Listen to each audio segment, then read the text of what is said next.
Today we're going to be looking at 3 vintage monophonic analog synths by Roland and asking the question, are they worth it?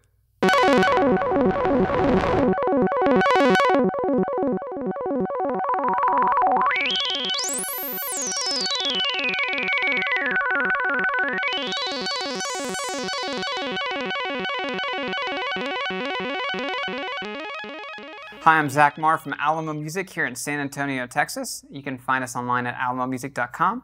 And today we're going to be looking at 3 classic monophonic synths from Roland, all part of their SH series, which was a series that ran for many years, from early on in the 70s all the way through the 80s, and always, for the most part, were monophonic synths that Roland produced. The most famous and the kind of iconic one being the SH-101, which is right here. So we're going to look at these 3, talk about their history a little bit, and ask, are they still good investments? Are they still worth owning?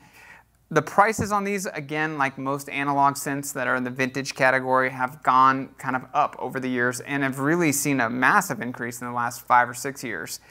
And the question is, are these still good investments? What are the alternatives that you might be able to buy for new kind of analog recreations and also digital modeling, VSTs and whatnot? What are the options if you want to sound like this? And also, what's the history and kind of appeal of these instruments in the first place? So the SH series with Roland goes way back to very early on with Roland. I'm not even sure exactly which the first SH synthesizer by Roland was that they created, but there's like the 7, there's the SH-1, there's like the SH, I don't even know. There's a whole bunch of them.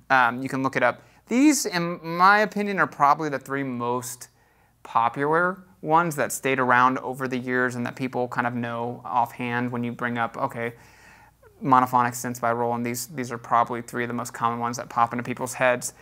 And really, they look pretty different. What's the story on each one of these, and what are they good for? So the SH-2 and the SH-09 both came out in the late 70s, early 80s, and were kind of like, this was the lighter version of the SH-2. The SH-2 has 2 Vcos, and the SH-09 only has 1 VCO. And so what that means is with the note you have 2 oscillators producing sound. So the sounds you can get out of the SH-2 are a lot more complex than the SH-09, but they're both very similar tonally. These go for about double what the SH-09 goes for. And they're all 3 of them are VCO based, and the voltage controlled oscillators versus digitally controlled oscillators, there's kind of a ongoing conversation in the vintage analog world and even on the new modern analog world on VCOs versus Dcos. And VCOs are considered to be purer analog synthesis, and they're associated with kind of a fuller, more complicated sound. The Dcos are a little bit more controlled and precise. VCOs tend to be a little less precise and a little bit more interesting tonally. That's kind of what people kind of offhand say about them. Is that true? Who knows? People argue about it all day. If it is true, is it discernible? Again, it's really a personal preference when you're listening, if you can tell. But that's kind of, they're all VCO, which is cool. And really, tonally, there is a big difference between the SH-2 and the SH-101. The SH-2 and the SH-9 sound very much more 70s, and the SH-101 is much more 80s. So I think the 101 is, you can get weirder sounds out of it. It's a little bit rounder. It's a little bit cleaner and warmer, in my opinion. And the SH-2 and the SH-09 are a lot grittier, dirtier, and kind of aggressive. These are intense. These are super intense monosynths. The SH-101's awesome and super expressive, but it plays, it's a little nicer when you play with it in mixes and whatnot. It's a little friendlier. It even feels friendlier. It's kind of got plastic casing. It came in like red, different colors. It had like a guitar handle, so you could do like key synth. with it, or like the key guitar, I forgot whatever the word is for that. These are kind of old school. These feel more like older, earlier era analog synths from Roland. Very heavy, metal chasey, and just totally even it looks heavy. It looks kind of more gothic, and tonally that is true as well. So they all hold up pretty well. When you get these, they're pretty easy to work on, and they don't have a lot of maintenance issues that are common. I mean, they do have maintenance issues like with any analog synth, but there's not problems that everybody knows, like the Juno 106 and the JX8P kind of have issues that everybody's like, oh yeah, you're going to have this issue with it. These don't necessarily have that problem. One of the other big differences between the SH-101 and the SH-2 and 09 is the SH-101 has a sequencer and arpeggiator built in. The SH-2 and the SH-09 does not have either sequencer or arpeggiator. None of them came with MIDI. Initially, they're all pre-MIDI. You can retrofit all of them to have MIDI. They all, I believe, have CV in, so you can control it via CV signal, which is kind of allows you to connect to other instruments. So it does have some built-in connectivity to other instruments that was common at the time. And one other difference between the SH-101 and these two is that these had audio in, so you could do an external audio in and process the signal through them. You get some really weird kind of signal processing through the SH-2 and the SH-09, which the SH-101 does not have that. So those are kind of some of the basic differences. And so are they worth it? Are they good investments? What are the alternatives? The SH-101 goes for about $1,000 to $1,500. The SH-2, same thing, about $1,000 to $1,500, and the SH-09 is floating around $500 to $700. And personally, there isn't really a good replica of the SH-2 or SH-09 in production, like a modern analog version of these. Probably because they're not as popular or iconic as the SH-101. The SH-101 has a number of kind of recreations. The Behringer MS-1. Roland has a SH-01A, which is like a digital boutique modeling version of this. The Jupiter X and the Jupiter XFM also has a different analog modeling, digital version of it. There's a bunch of cloud emulation software for VSTs for SH-101. There is VSTs for the SH-2 and 09 from Roland as well. So there are, you can get the sound. I think this one is the easiest to get a kind of true analog replica in the Behringer. And the Roland ACB technology in their boutiques is really, really close as well to the sound you get in SH-101. And those that have the added benefit of having built-in MIDI and usually a couple extra features added that just modernize it a little bit. So personally, SH-101 I think is a little overvalued. I wouldn't necessarily splurge. I did splurge, but I wouldn't necessarily think that this is. You get so close with the MS-1 and the SH-01A from Roland that really, if I was limited, I would not necessarily choose this to own personally in a vintage collection if there's a limit on what pieces I was trying to collect. The SH-2 and SH-09, SH-09 is actually very affordable. So if you're like, hey, this is it. If you wanted affordable monophonic synth with a really unique tone, I think it's priced fairly. And with a MIDI retrofit, it becomes very cool. And the SH-2, in my opinion, is the coolest of the three, and also has the most unique tone profile and hardest to kind of get outside of itself. So the SH-2, to me, is the best value. It is expensive, so I wouldn't necessarily say the best value, but it's the one worth owning. If I was going to choose one of these three, I would pick the SH-2. And really, if you go on synth forums, you'll find that it's split 50-50. Usually when people compare these, half of them say they like this better than the other half say they like this better. And they're very different pieces, and tonally, they do very different things. So, but personally, my favorite is the SH-2, and I really, and that's because of the two Vcos. You can get some really strange and heavy and expressive bass tones out of it. And it's hard to describe. I'm going to play and you'll be able to hear it. And I'll kind of demonstrate the SH-101 and the SH-09, going to give you a sense of all three. And we'll go from there.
So I would rank these, again, SH-2 was my favorite, followed by the SH-101, followed by the SH-09. What do you think? Would you rank them the same? Would you rank them differently? Also, do you think they're overpriced? Do you think they're underpriced? Would you want to own one? Do you think they're not worth owning? Please leave a comment. Would love to hear your thoughts. There's always a lot of interesting opinions about these synths. And I also want to rewind a little bit. I said earlier that there isn't really a good modern version of the SH-2 in a new analog form, and I want to kind of qualify that by saying Arturia makes a monosynth, an all-analog monosynth called the Minibrute and the Microbrute. And the Minibrute really reminds me tonally of the SH-2. It's VCO based, it has 2 VCOs, and you can get a lot of the similar sounds and kind of tonal qualities of the SH-2 in it. I highly recommend it. It's very affordable. And it also has a lot of modern features like an arpeggiator, sequencer, and a patch bay. Very powerful little monosynth. And it is a good alternative to the SH-2 if you like the SH-2 but don't want to go the vintage route. And the Microbrute, its little brother, is very similar to the SH-09. Very similar in that kind of like, I think it's a 1 VCO, and so you kind of get the same kind of scaled down version in the Microbrute. Also, the SH-101, just a reminder, the MS-1 from Behringer is very good analog recreation, and the SH-01A by Roland, which is a digital emulation using their ACB technology, is an awesome replica for a kind of more true to form, very close replica of the SH-101. So that's it for this video. If you have other topics you'd like us to cover, specifically in the is it worth it category, we'd love to hear your thoughts about which synths we should ask that question of and kind of evaluate. Leave your comments below. And thank you for watching. Talk to you soon.